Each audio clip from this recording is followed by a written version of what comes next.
Moments of inspiration mixed with time to network, IBJ Media Events has you covered.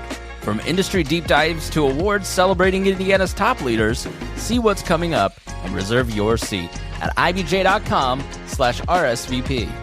This is Inside Indiana Business Radio on demand for Tuesday, April 14th, 2026. I'm Gary Dick. Indiana Governor Mike Braun will join local officials and executives from Hanjung America today to break ground on the company's manufacturing facility in Huntington.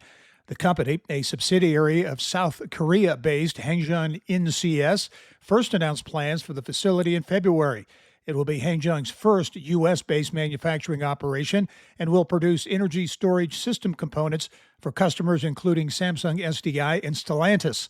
The plant is expected to open next year with 330 employees, with full employment expected to top 400. Since launching December 30th, electronic pull tab machines, or e-tabs, have recorded more than $75.5 million in coin-in, that according to the Indiana Gaming Commission. The games are now operating in most of the state's 581 eligible organizations, with nearly 2,800 machines installed. At VFW Post 1114 in Evansville, Commander Jerry Blake says the machines are bringing in about $2,500 per week. It may not sound like a lot of money to some people, but to a small post like us, it means a lot. We get phone calls all the time about veterans having a problem with their gas bill, they're having a problem, the refrigerator went out, they're having a problem, and then we usually get the money for them and get it done. Columbus, Ohio-based American Electric Power has announced Mary Ann Braun as the new president and chief operating officer for its Fort Wayne-based subsidiary, Indiana Michigan Power. Braun, who will begin her new role April 27th, most recently served as president and CEO of Southern California Gas Company.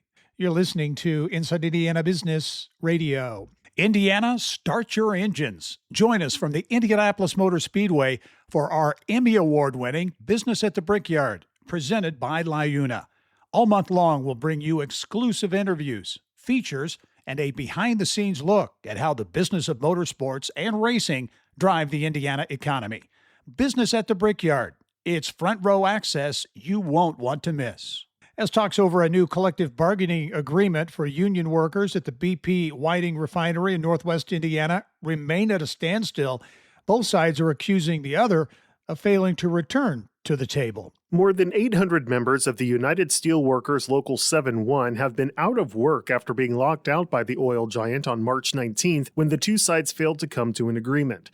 The union said Friday that it sent a letter to BP officials on March 18th and sent several requests by phone asking the company to lift the lockout and allow union members to return to work while negotiations continue. The company did not respond until April 1st, the union said, but made clear that it will not lift the lockout or resume negotiation unless the union accepts the company's last, best, and final offer. That offer, according to the union, will result in 100 jobs being eliminated and wages cut across all job classifications.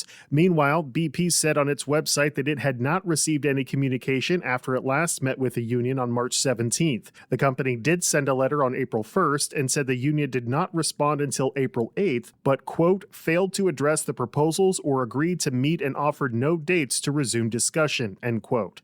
BP and union members have been at odds over a new contract since January. Each side is calling on the other to resume negotiations directly rather than making statements through online or media channels. Alex Brown, Inside Indiana Business Radio. Indianapolis-based New Hope of Indiana has kicked off the public phase of a $4 million capital campaign with the goal of enhancing its campus on the city's northwest side to better serve individuals with disabilities. The nonprofit's Imagine More campaign will fund key improvements to that 14-acre campus. This is Gary Dick for Inside Indiana Business Radio on Demand. Hi, I'm Dave Neff, host of Talent Scout. On this show, we shine a light on Indiana's next generation of leaders who are making a difference in business, community, and civic life. These are real conversations about purpose, mentorship, and building a future that matters. Join me as we invest in leadership that lasts. Subscribe now on your favorite podcast app or listen at ibjpodcast.com.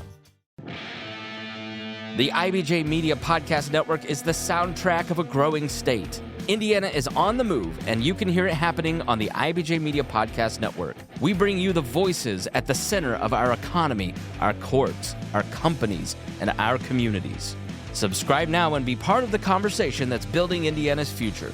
Find all of our shows by searching IBJ Media in your podcast app or visit ibjpodcasts.com.